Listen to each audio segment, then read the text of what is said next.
Shannon Sharpe, courtside at the Lakers game against the Memphis Grizzlies. And all of a sudden, there was more fireworks than just shots being made. There were shots being taken from Dillon Brooks to Shannon Sharpe, and Shannon Sharpe to T. Morant, who's Ja Morant's dad, who looks younger than Ja Morant, so Ja Morant's older than his father, and then security, and then the crowd, and then next thing you know, Shannon had to get escorted out, to get escorted back in. But John, when you saw this all occurring, and it went viral, so we know we're going to talk it, what was your first reaction? My reaction is always to be skeptical, because when you're like, look, when you're in media, you know how much is just kind of set up to happen. And when someone wants attention or needs attention or feeds off of attention, you kind of figure out little stunts to do. And then the best way for it to be a quote stunt is to say, that wasn't a stunt.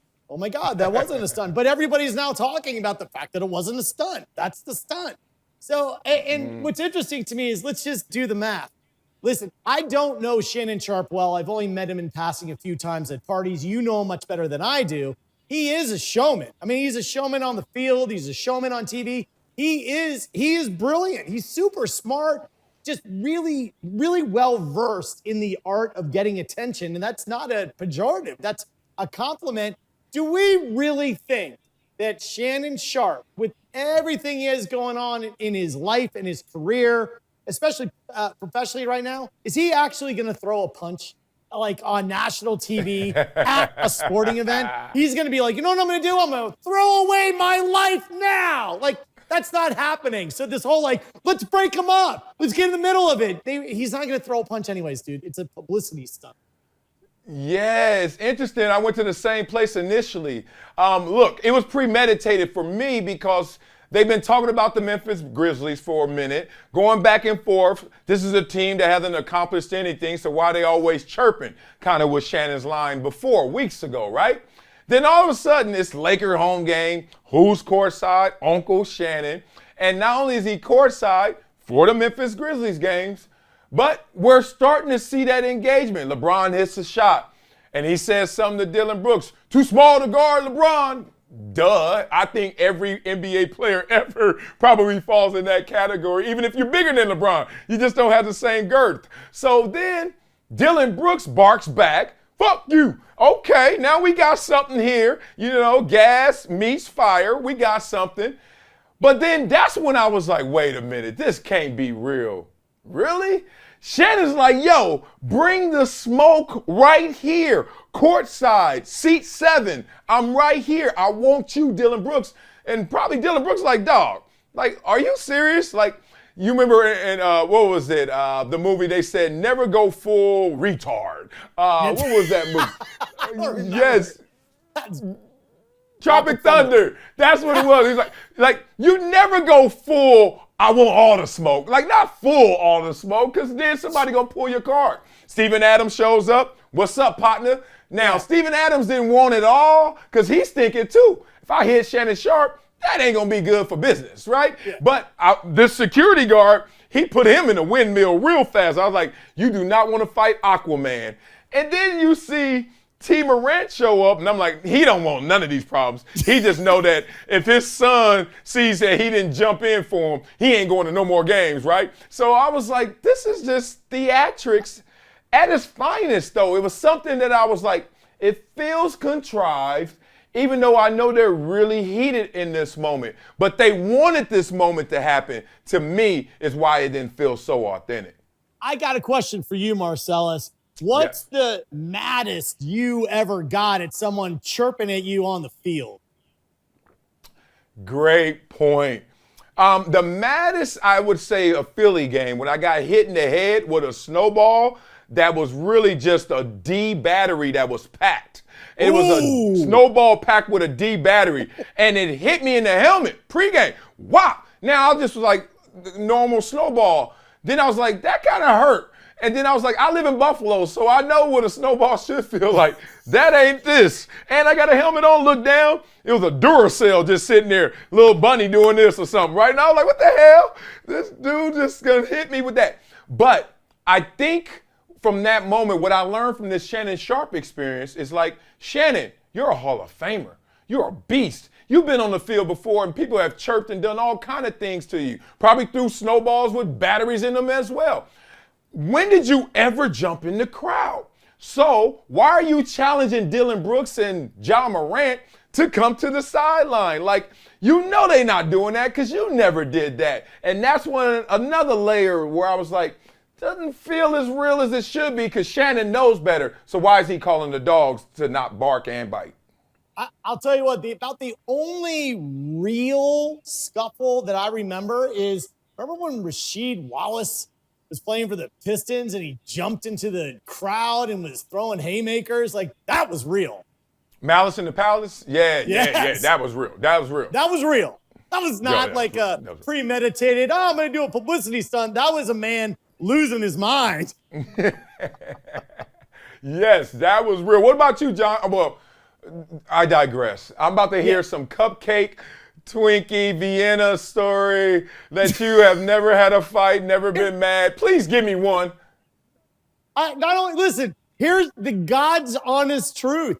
I've never been in a fight. I've never thrown a punch. I've never squared up. I've never been like, let's go, man. I'm like, it just has never happened. I was too small when I was a kid. And as an adult, I'm a lover, not a fighter. What about mad? What about getting choked out? You didn't fight. Somebody just whooped your ass. Like, give me something, John. Come on. You know what? Here's an awesome, this is actually a great story. This is hilarious. Okay. So I went to the University of Virginia, and my roommate belonged to a fraternity. I did not belong to a fraternity. And I was going to meet up with my roommate. And I'm a gregarious guy, right? I'm loud. I've always been loud. People even say obnoxious. I'll give it to them. It's fine. But I went to a fraternity alone looking for my roommate. And I literally was hanging out in the basement. There was a band playing at a frat party in a frat house at UVA. I am literally standing in the back all on my own. And some drunk dude out of nowhere just punched me in the face and broke my nose. And I was like, what the fuck is this? And I go to the emergency room. I'm like, I just got my nose broken. Now let's consider the source. I'm going home. I was all by myself. Never found my roommate. I'm all by myself. And I'm coming home and I'm like, I'm all like packed up and everything. And I'm like, man. And everyone's like, you were running your mouth. You were being obnoxious. I'm like, I didn't even say anything. And nothing happened. That's the truth. That guy ended up, so I was like, you know what? This dude punched me in the nose. So there's a thing called student judice court where it's like the law students. So I took this guy all the way and I was like, you can't do that. They ended up expelling him in abeyance. And it was myself. John Brinkus versus the entire fraternity. They lined up, person by person saying, oh, he was very threatening and he was causing problems. And I was one of one. I just stand up. I literally got on the stand to this student judice court and I said, just look at me. And I won. That was it. That is so good. You know what I took from that story? The funniest part, I hate to do this, is when you first went in front of the committee or whatever, the student judicial court, and you said in your opening statement, you can't do this. I know that just turned everybody on your side. Like, yeah, you just can't walk up to somebody and punch them. Funny story for me, John, in a similar vein, except it happened in front of my girlfriend at the time in the 8th grade. Boy. Oh, man. Well, who doesn't go to a basketball court and try to throw the ball the length of the court and make it, right? Steph Curry shots before Steph Curry. Totally. So I'm in the 8th grade, launching the ball, and I launched one, and this one didn't go the way I wanted it to, and it hit my friend, Brian Bimbo, in the head. Now, this is 90 feet away, a ball coming. You could do the sports science on it. Basically, it's going to hurt, right? Whop! Hit him in the head. Now, Brian was a little dude, but like a fire hydrant, little pit bull, right? And he could run.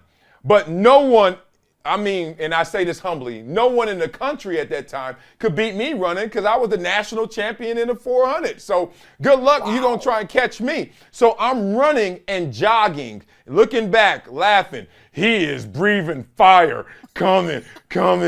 I literally ran around our school, Overwright Junior High School, for about 15 minutes. Just like, dude, you're not going to catch me. You're the homie, but stop playing. And finally, I didn't get tired. I just got tired of running from him and him not catching me. So I turned around. I was like, Brian, in my mind, you got to be cooled off by now. It's over. It doesn't hurt anymore. So I turned around. I was like, Brian, my bad, man. Came in for the bro hug. My bad, man. And he went, yeah! Oh! And hit me in my nose. And my nose hit the back of my head. And blood went volcano everywhere. And the worst part wasn't the punch. Wasn't that he broke my nose, shattered my nose. Wasn't the fact that I was sitting there embarrassed in front of everybody in the school. It's because my girlfriend looked at me and said, oh, are you okay? And I was like, no, I'm not okay. And she came to comfort me.